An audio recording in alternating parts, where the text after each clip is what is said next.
যাদের যাদের যাবার আছে আরো বিজেপির চাপে, পুলিশের চাপে,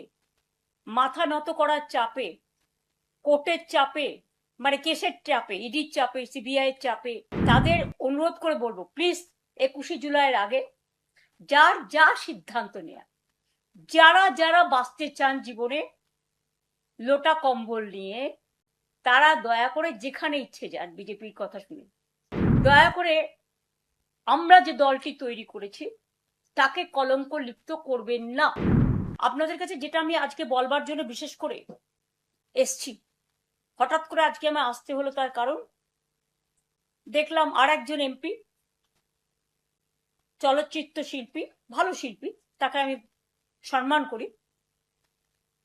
তিনি গেছেন বিজেপির কোনো একটা নেতার সাথে মিটিং করে রিজাইন করতে।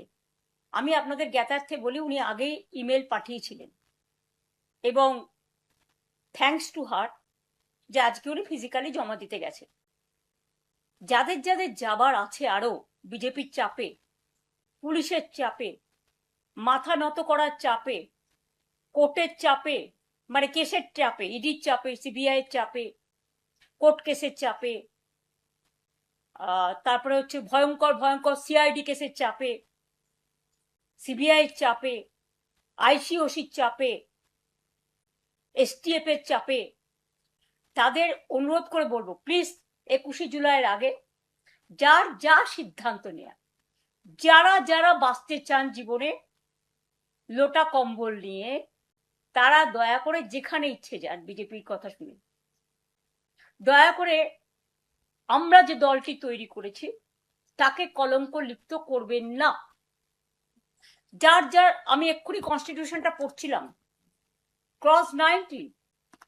Freedom of movement, freedom of speaking, freedom of rights যেগুলো আছে মানুষের,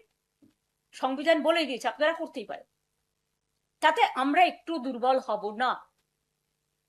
আমি শুনেছি এমনকি শহীদ পরিবারগুলোকে 21শে জুলাইয়ের যারা ছিলেন,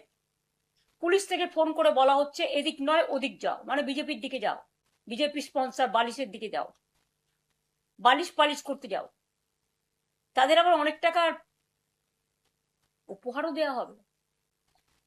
আমি বলি আমরা তো খুব ক্ষুদ্র দল, আমরা 40 বছর ধরে এই পরিবারগুলোকে চাকরি থেকে শুরু করে যতটুকু আমাদের সাহায্য করা, যেদিন ঘটনা ঘটেছিল সেদিন আমাদের কোনো ক্ষমতা ছিল না, বাট 21শে জুলাই বেনেভোলেন্ট ফান্ড আমরা একটা তৈরি করেছিলাম, কবি সুভাষ মুখোপাধ্যায় তার চেয়ারম্যান ছিলেন, এবং প্রদ্যুৎ দত্ত এক্স আইএফ এর জেনারেল সেক্রেটারি প্রেসিডেন্ট, তিনি ছিলেন তার জেনারেল সেক্রেটারি, এবং তাদের নেতৃত্বে আমরা সেদিনও কিন্তু মানুষ যেটা জমা করেছিলেন তার টোটালটাই আমরা কিন্তু শহীদ পরিবার এবং বিশেষ করে যারা আরো 100-150 জন আহত হয়েছিলেন যতটুকু পেরেছি সাহায্য তাদের হাতে তুলে দিয়েছিলাম। এবং প্রতি বছর আমরা শহীদ পরিবারকে ডাকিও সম্মান জানাই। এবারে যদি ভয়ে এবং অর্থের পরিসীমা ছাড়িয়ে যদি কেউ আপনাদের সাহায্য করতে চান, এটা আপনাদের